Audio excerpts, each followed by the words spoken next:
लुका अध्याय 1। इसलिए कि बहुतों ने उन बातों को जो हमारे बीच में होती है इतिहास लिखने में हाथ लगाया है, जैसा कि उन्होंने जो पहले ही से इन बातों के देखने वाले और वचन के सेवक थे हम तक पहुंचाया। इसीलिए हे श्रीमान थियोफिलुस, मुझे भी यह उचित मालूम हुआ कि उन सब बातों का संपूर्ण हाल आरंभ से ठीक ठीक जांच करके उन्हें तेरे लिए क्रम अनुसार लिखूं, कि तू यह जान ले कि वह बातें जिनकी तूने शिक्षा पाई है कैसी अटल हैं। यहूदियों के राजा हेरोदेस के समय अबिय्याह के दल में जकरिया नाम का एक याजक था और उसकी पत्नी हारून के वंश की थी, जिसका नाम एलीशिबा था। और वे दोनों परमेश्वर के सामने धर्मी थे और प्रभु की सारी आज्ञाओं और विधियों पर निर्दोष चलने वाले थे। उनके कोई भी संतान ना थी, क्योंकि एलीशिबा बांझ थी और वे दोनों बूढ़े थे। जब वह अपने दल की पारी पर परमेश्वर के सामने याजक का काम करता था, तो याजकों की रीति के अनुसार उसके नाम पर चिट्ठी निकली कि प्रभु के मंदिर में जाकर धूप जलाए। और धूप जलाने के समय लोगों की सारी मंडली बाहर प्रार्थना कर रही थी कि प्रभु का एक स्वर्गदूत धूप की वेदी की दाहिनी ओर खड़ा हुआ उसको दिखाई दिया। और जकरिया देखकर घबराया और उस पर बड़ा भय छा गया। परंतु स्वर्गदूत ने उससे कहा, हे जकरिया, भयभीत ना हो, क्योंकि तेरी प्रार्थना सुन ली गई है। और तेरी पत्नी एलीशिबा से तेरे लिए एक पुत्र उत्पन्न होगा और तू उसका नाम यूहन्ना रखना। और तुझे आनंद और हर्ष होगा और बहुत लोग उसके जन्म के कारण आनंदित होंगे, क्योंकि वह प्रभु के सामने महान होगा और दाखरस और मदिरा कभी ना पिएगा और अपनी माता के गर्भ ही से पवित्र आत्मा से परिपूर्ण हो जाएगा और इज़राइलियों में से बहुतेरों को उनके प्रभु परमेश्वर की ओर फेरेगा। वह एलिय्याह की आत्मा और सामर्थ में होकर उसके आगे आगे चलेगा कि पितरों का मन लड़के बालों की ओर फेर दे और आज्ञा ना मानने वालों को धर्मियों की समझ पर लाए और प्रभु के लिए एक योग्य प्रजा तैयार करे।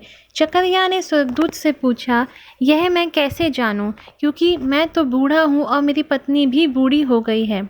स्वर्गदूत ने उसको उत्तर दिया कि मैं जिब्राइल हूँ, जो परमेश्वर के सामने खड़ा रहता हूँ, और मैं तुझसे बातें करने और तुझे यह सुसमाचार सुनाने को भेजा गया हूँ। और देख, जिस दिन तक ये बातें पूरी ना हो ले, उस दिन तक तू मौन रहेगा और बोल ना सकेगा, इसलिए कि तूने मेरी बातों की जो अपने समय पर पूरी होंगी प्रतीति ना की।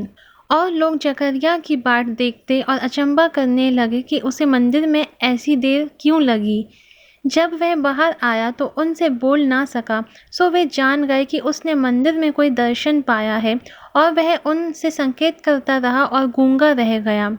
जब उसकी सेवा के दिन पूरे हुए तो वह अपने घर चला गया। इन दिनों के बाद उसकी पत्नी एलीशिबा गर्भवती हुई और 5 महीने तक अपने आप को यह कह के छिपाए रखा कि मनुष्यों में मेरा अपमान दूर करने के लिए प्रभु ने इन दिनों में कृपा दृष्टि करके मेरे लिए ऐसा किया है। 6वें महीने में परमेश्वर की ओर से जिब्राइल स्वर्गदूत गलील के नासरत नगर में एक कुंवारी के पास भेजा गया, जिसकी मंगनी यूसुफ नाम दाऊद के घराने के एक पुरुष से हुई थी।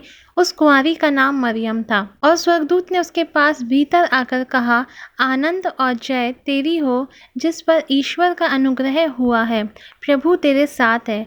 वह उस वचन से बहुत घबरा गई और सोचने लगी कि यह किस प्रकार का अभिवादन है। स्वर्गदूत ने उससे कहा, हे मरियम, भयभीत ना हो, क्योंकि परमेश्वर का अनुग्रह तुझ पर हुआ है। और देख, तू गर्भवती होगी और तेरे एक पुत्र उत्पन्न होगा। तू उसका नाम यीशु रखना। वह महान होगा और परम प्रधान का पुत्र कहलाएगा, और प्रभु परमेश्वर उसके पिता दाऊद का सिंहासन उसको देगा, और वह याकूब के घराने पर सदा राज्य करेगा और उसके राज्य का अंत ना होगा। मरियम ने स्वर्गदूत से कहा, यह क्यों कर होगा, मैं तो पुरुष को जानती ही नहीं। स्वर्गदूत ने उसको उत्तर दिया कि पवित्र आत्मा तुझ पर उतरेगा और परम प्रधान की सामर्थ तुझ पर छाया करेगी, इसलिए वह पवित्र जो उत्पन्न होने वाला है परमेश्वर का पुत्र कहलाएगा। और देख, और तेरी कुटुंबिनी एलीशिबा के भी बुढ़ापे में पुत्र होने वाला है। यह उसका जो बांझ कहलाती थी 6वां महीना है, क्योंकि जो वचन परमेश्वर की ओर से होता है वह प्रभाव रहित नहीं होता। मरियम ने कहा, देख, मैं प्रभु की दासी हूँ, मुझे तेरे वचन के अनुसार हो। तब स्वर्गदूत उसके पास से चला गया। उन दिनों में मरियम उठकर शीघ्र ही पहाड़ी देश में यहूदा के एक नगर को गई और जकरिया के घर में जाकर एलीशिबा को नमस्कार किया। ज्यों ही एलीशिबा ने मरियम का नमस्कार सुना, त्यों ही बच्चा उसके पेट में उछला और एलीशिबा पवित्र आत्मा से परिपूर्ण हो गई। और उसने बड़े शब्द से पुकार कर कहा, तू स्त्रियों में धन्य है और तेरे पेट का फल धन्य है। और यह अनुग्रह मुझे कहाँ से हुआ कि मेरे प्रभु की माता मेरे पास आई। और देख, ज्यों ही तेरे नमस्कार का शब्द मेरे कानों में पड़ा, त्यों ही बच्चा मेरे पेट में आनंद से उछल पड़ा। और धन्य है वह जिसने विश्वास किया कि जो बातें प्रभु की ओर से उससे कही गई वह पूरी होंगी।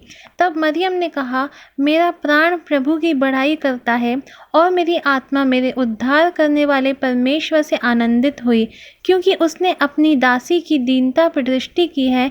इसीलिए देखो, अब से सब युग युग के लोग मुझे धन्य कहेंगे, क्योंकि उस शक्तिमान ने मेरे लिए बड़े बड़े काम किए हैं और उसका नाम पवित्र है। और उसकी दया उन पर जो उससे डरते हैं पीढ़ी से पीढ़ी तक बनी रहती है। उसने अपना भुजबल दिखाया और जो अपने आप को बड़ा समझते थे उन्हें तितर बितर किया। उसने बलवानों को सिंहासनों से गिरा दिया और दीनों को ऊंचा किया।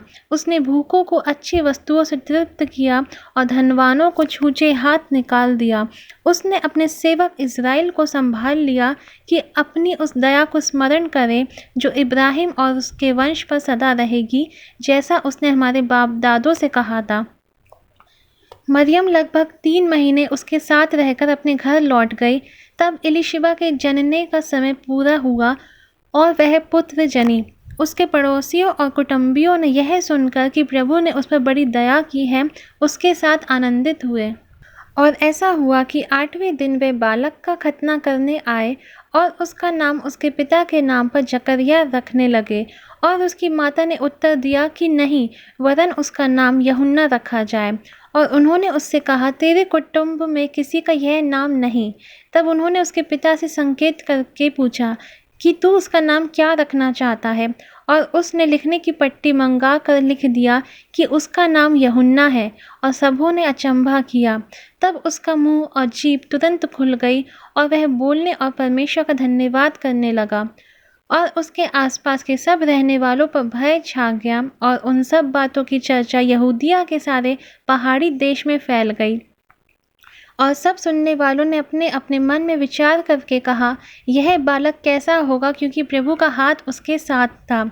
और उसका पिता जकरिया पवित्र आत्मा से परिपूर्ण हो गया और भविष्यवाणी करने लगा कि प्रभु इज़राइल का परमेश्वर धन्य हो कि उसने अपने लोगों पर दृष्टि की और उनका छुटकारा किया है और अपने सेवक दाऊद के घराने में हमारे लिए एक उद्धार का सींग निकाला, जैसा उसने अपने पवित्र भविष्यद्वक्ताओं के द्वारा जो जगत के आदि से होते आए हैं कहा था, अर्थात हमारे शत्रुओं से और हमारे सब बैरियों के हाथ से हमारा उद्धार किया है, कि हमारे बाप दादों पर दया करके अपनी पवित्र वाचा का स्मरण करे और वह शपथ जो उसने हमारे पिता इब्राहिम से खाई थी कि वह हमें यह देगा कि हम अपने शत्रुओं के हाथ से छूटकर उसके सामने पवित्रता और धार्मिकता से जीवन भर निडर रहकर उसकी सेवा करते रहेंगे।